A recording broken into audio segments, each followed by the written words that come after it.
नमामीशमीशान निर्वाणरूपं विभुं व्यापकं ब्रह्म वेदस्वरूपं निजं निर्गुणं निर्विकल्पं निरीहं चिदाकाशम् आकाशवासं भजेऽहम्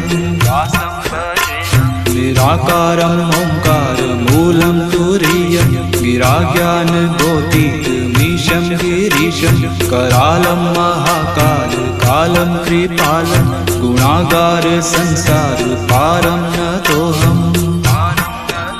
तुषाराद्रिसङ्काश गौरं गम्भीरं मनोभूतकोटिप्रभाषि शरीरं शृण्मौलिकल्लोली चारुगङ्गा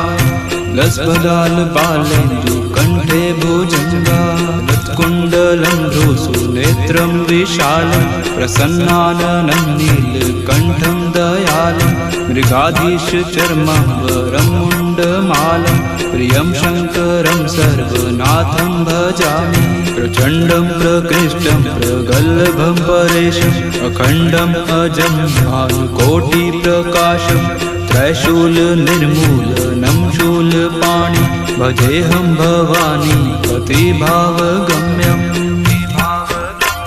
कलातीत कल्याण कल्पान्तकारी सदा सज्जन आनंद दाता पुरारी चिदानंद संदोह मोहापहारी प्रसीद प्रसीद प्रभो मन्मथारी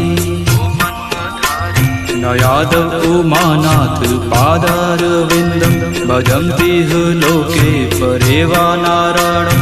तात्वं सुखं शान्ति सन्तापनाशं प्रसीद प्रभो सर्वभूताधिवासम्